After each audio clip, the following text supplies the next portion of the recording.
大家好，歡迎嚟到 BuzzMe Channel。1997年對香港嚟講，絕對係重要變化嘅一年。我哋經歷主權移交，告別英國殖民地，迎接新嘅時代。同時間仲有一年，就要告別幾十年歷史嘅九龍城啟德機場，同埋藍色嘅中華巴士專營權嘅結束。不過時代嘅變遷，舊嘅嘢雖然冇咗，但係仍然有新嘅嘢帶嚟唔同嘅發展。香港巴士界亦都出現咗一個新嘅重要里程碑，引進咗全球第一部三軸低地台雙層巴士。佢嘅成功引領咗未來巴士發展嘅新方向。入邊之前記得 like、subscribe 同埋 share， 撳埋個鐘仔，仲可以用 Super Thanks 支持我哋。好，開始。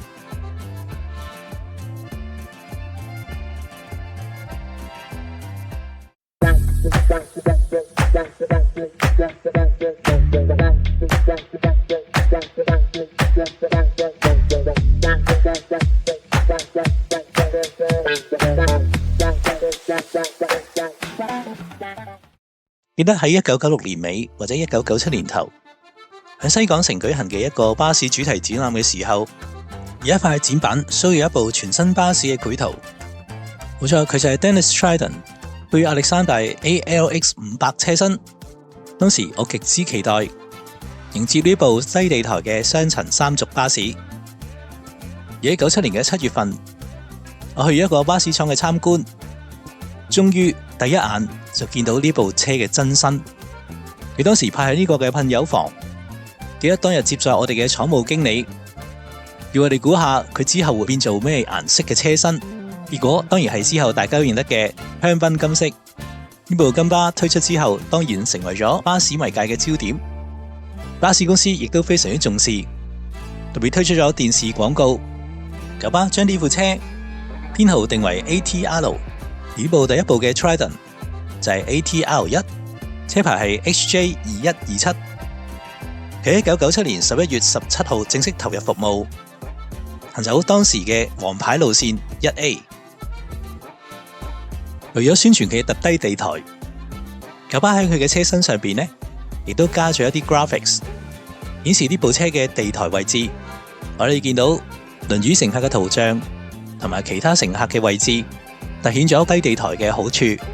而九巴當時亦都特別推出咗呢個嘅傳單，介紹咗佢唔同嘅嶄新功能同埋設備，例如佢停車嘅時候可以坐低車身，打開輪椅板，方便輪椅乘客上車。亦都配備環保嘅歐盟2期引擎，仲有車廂裏邊嘅唔同配置，例如輪椅位、新型嘅吊環，仲有外觀設計等等，並且命名為新紀元巴士。可以見到巴士公司對呢個新車款嘅重視。佢嘅外觀亦都同以前嘅上一代巴士有好大嘅分別，例如車頭嘅水箱位冇咗，所以車嘴冇再有散熱網，變得簡潔，而車頭嘅擋風玻璃亦都換上一塊過，唔再好似以前咁樣兩塊，感覺更加時尚。路線牌亦都換為一塊大玻璃，俾一個嶄新嘅形象。種種改變都標誌住未來巴士功能上邊、外觀同埋內籠設計上面嘅一大突破，引領住往後巴士嘅發展。除咗 ATR1 呢部樣板車之外，呢部廠方嘅樣板車亦都喺98年到咗香港。當時仍然係披上咗呢個又有白色嘅九巴空調巴士嘅車身色彩，之後亦都轉翻金色，編號就係 ATR101。而九巴第二部引入嘅 Trident 就係 ATR2， 不過今次就配備咗另一個車身製造商都普嘅車身，帶嚟另一種感覺，依然具備好多嘅新鮮感。同亞歷山大車身相比，佢就帶嚟一種比較硬朗嘅感覺。唔知大家中意邊一款車身多啲呢？只不過呢部都普車身嘅 Trident 並唔係香港第一部擁有呢個配搭嘅巴士。率先引入呢個組合嘅就係城巴，同樣地喺1997年出現。記得第一次見佢嘅時候，就係同朋友去到鴨脷洲車廠嘅外圍，透過巴士與巴士之間嘅罅縫，第一次捕捉到都普學嘅 Trident。而喺當年嘅年尾，巴士正式出牌接客，當時城巴有兩部嘅都抱 Trident 投入服務，分別就有客車版配備豪華內籠嘅2100，車牌 HM1086，更加配備一個非常之獨特嘅車身拉花，全車以黃色為主，藍色裙腳，加以紅色嘅箭嘴線條，吸引咗好多市民留意。投入服務初期呢，就行走呢個嘅長途路線969，來往天水圍至到銅鑼灣之間。佢配備寬闊嘅座位、絲絨面，亦係當時最豪華嘅配置。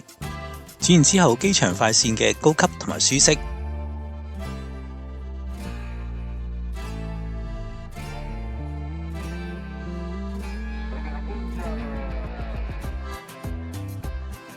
呢一部就係城市版2201，車牌 HN4366。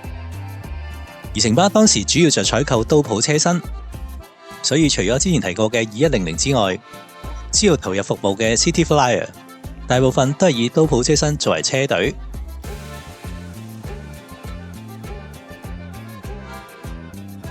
除咗兩部都抱之外，城巴亦都有另一部亞歷山大學嘅樣板車，佢就係2200，整體外觀同 ATR1係相當相似嘅。佢車牌係 HN1822， 主要就係行走普通嘅市區路線。至於豪華版本，亦都只有11部。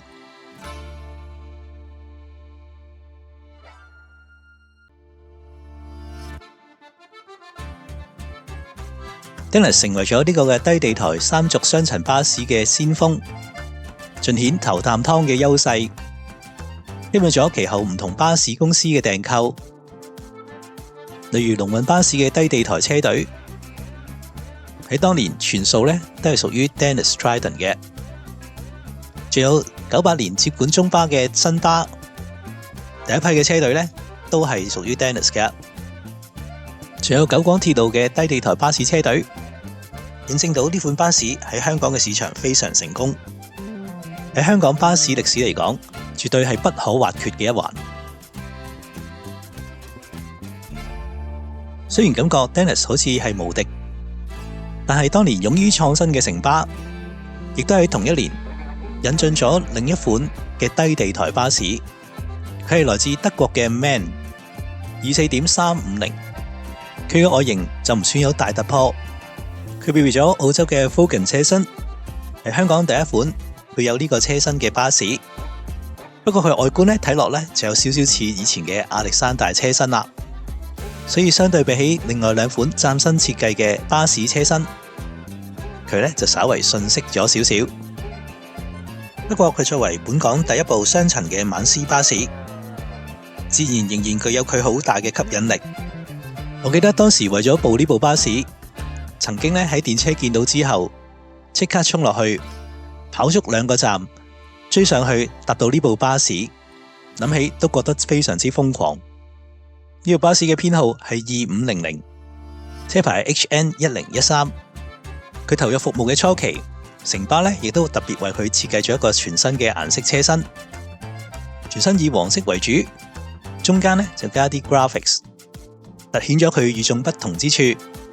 當時大部分時間都行走呢個嘅 5B 同埋 8X， 而之後更加試過轉為呢個嘅捷達式同埋城巴嘅標準式，甚至乎成為過呢個嘅新潮巴士。我喺車上邊影咗一啲內籠相，而家可以分享下。佢配備2+2座位、絲絨凳，最特別之處就係佢嘅中置樓梯，靠近呢個嘅落車門。雖然最後城巴因為配額問題而放棄咗之後訂購嘅晚絲訂單由九巴接手，但係從佢過去車身色彩嘅轉變，都可以見得到巴士公司對呢部車嘅重視。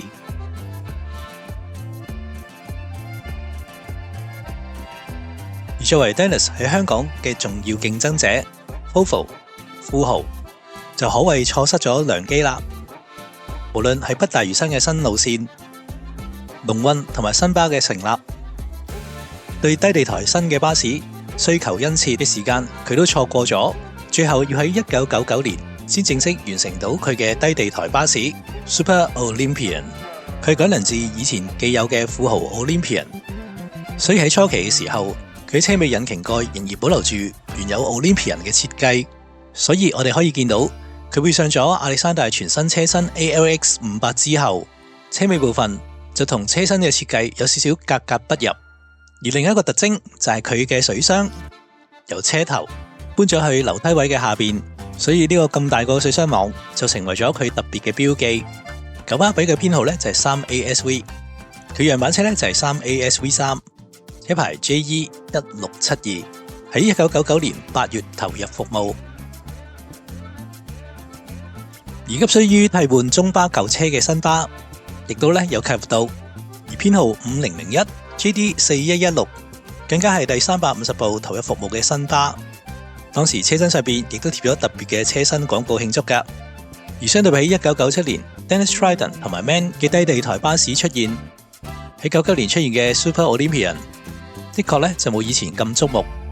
不過佢仍然得到九巴同埋新巴嘅垂稱，同 Dennis Trident 相比，佢行車嘅平穩性同埋引擎嘅寧靜度，廣受咗司機同埋乘客嘅好評。當中12米嘅巴士，新巴購入咗超過100部，而九巴亦都購入咗超過500部，數量亦都唔少，成為咗其中一款喺香港相當之普及嘅巴士型號之一。